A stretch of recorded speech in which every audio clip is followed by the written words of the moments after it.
Bawo, como tu estás? What is good, my people? Listen, today we're listening to Dermot Kennedy, The Killer Was a Coward, Acoustic. I checked out a song last year of his, and I absolutely loved what I was hearing, man. Yeah, I mean, today's the day I look back to see what our guy is on. But before we do me a solid, hit that like button, and if you are new here, hit that subscribe button, notification bell. Any requests, let me know down in those comments below. Without further ado, let's get into it, my people. Dale.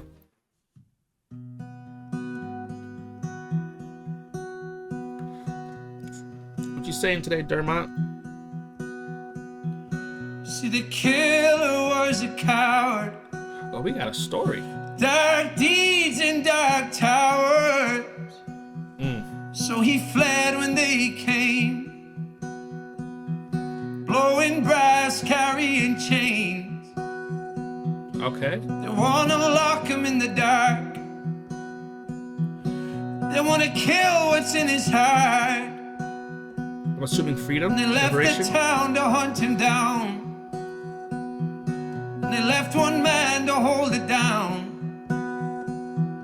But when they get back, he's in the throne.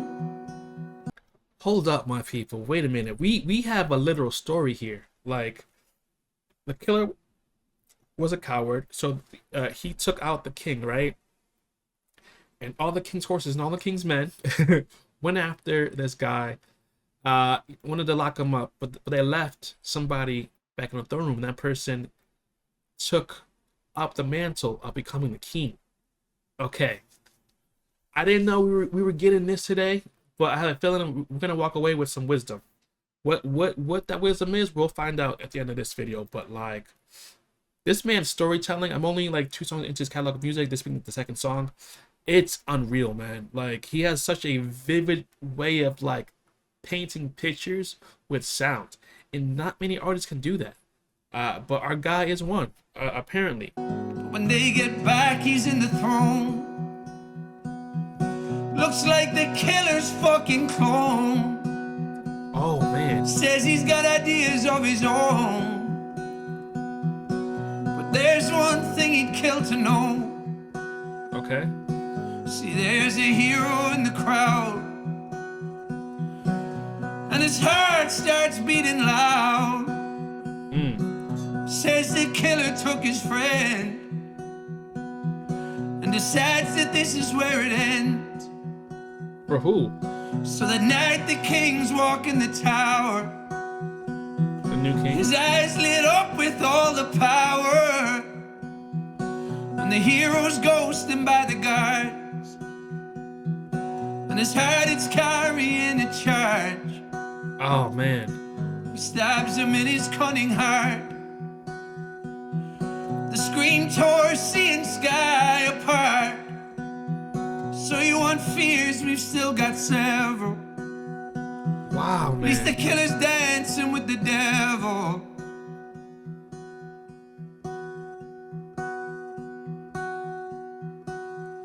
And the hero did it for days when you don't know if the moon will even come. And then it lays down, and I'm telling you, man, it's sweet when it does. And when I think of you, I think of spirit defined. I think of all the love that we shared in a very dark time.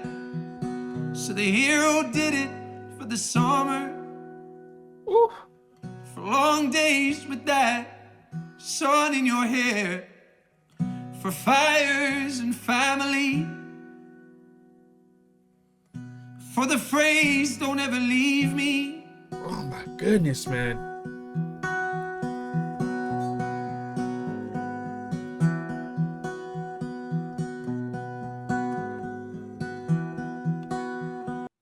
So I'll talk about the lyrics towards the end of this video, or at the end of this video, but what he's saying is, it's so true, man.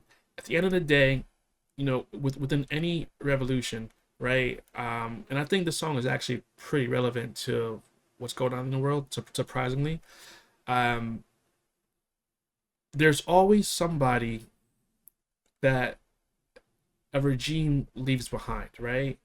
And the same way that to this person, like, let's just say for us, for instance, this the former king was a, you know, a villain, he's a hero to somebody, right? He's their friend to somebody, right? And the people they leave behind will, you know, take vengeance, right? And then it just starts this whole cycle of just like generational. That's how like generational wars start. Is this, right? You have your regime, this opposite, you know, regime, you know, freedom fighters, rebels, whatever, take out said regime. The people they have on this side, then take out the new, you know, the new leader, and it's cyclical, man. It's crazy, but that's literally what's going on right now. With one of the wars that's going on in a certain place, and we all know, maybe you guys know what I'm talking about, but yeah, that's what's going on. Sorrow won't be finding me no more. Sorrow won't be finding me no more. Sorrow won't be finding me no more when you're coming home now. Sorrow won't be finding me no more. Sorrow won't be finding me no more. Sorrow won't be finding me no more when you're coming home now. Wow.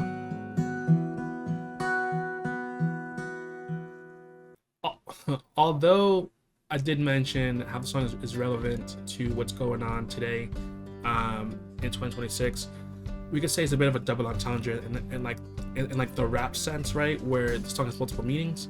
I do initially think that this song was about having the courage to face darkness, right?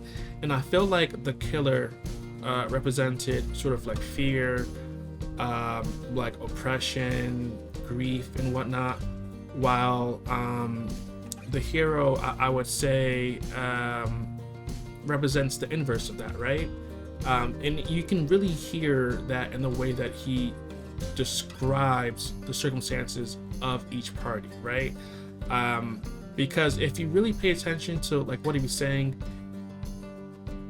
in my opinion, I felt as though the hero, right, was fighting for you know, like love and hope, right? Because he mentioned, you know, the summer days and you know, things of that nature. And I think that's such a beautiful and like poetic way to just describe the difference between these two, you know, separate, you know, emotions, right? And having the killer represent like the darkness and having the hero represent the light. And that's typically how it's done, but it's just in the way that he wrote this out, like from a lyric standpoint, it's insane.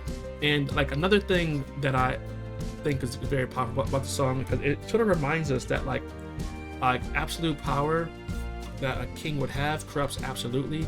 It's one of the first things I learned back in the days when I was doing philosophy and pre-lost stuff and all that. You know, that was one of the first lessons that I learned, and has stuck with me, and it's a reminder, right, to present day. That's one of the reasons, you know, why I'm very thankful for like college, and I don't think we need college in 2026 in my personal opinion. Like I had a discussion with somebody that was a little bit younger. I'm like, listen, you don't need college. There's so many ways to make money nowadays. Like you don't really need the paper degree anyway. But I'm not, you know, I can't tell him what he can and can't do, because he's already doing you know, pretty well. But yeah. I will leave that one there, because they might be watching, as well as the parents and whatnot. So I'm just gonna leave it there. But yeah, man, like I took away so many lessons just from like the various philosophy classes that I had to take in order to graduate, right? And I'm so thankful from that, because like it just opened my mind and my worldview to just like so many different things. And like you don't know if you're right until you have your thesis tested, right? Yeah, man, this song is just a reminder that like, listen, when you have somebody in power, there needs to be checks and balance, because like absolute power corrupts, as I said, absolutely not. But where I want to leave today's video, this song is, like I said, it's did a good job of utilizing like the motif of the killer as grief, you know, sadness, darkness, and whatnot, and the hero as light. I think that the reason why I keep going back to the line where like the hero did it for the summer, the reason why that stuck out to me is because like sometimes the reason that we need to wake up every morning, right, isn't something that is like a heroic reason, isn't something that is like abstract. It's just simple things like wanting to feel the sun, you know, hit your face in the morning, wanting to go for a run, wanting to laugh, spend time with your family. Like it's just not something always that's grandiose. And I think that it's a reminder just to appreciate the little things and realize like it's enough. You don't need more than that. And that's what I'm going to today's video. Thank you so much for watching. I appreciate you, and I'll see you in the next one. Peace.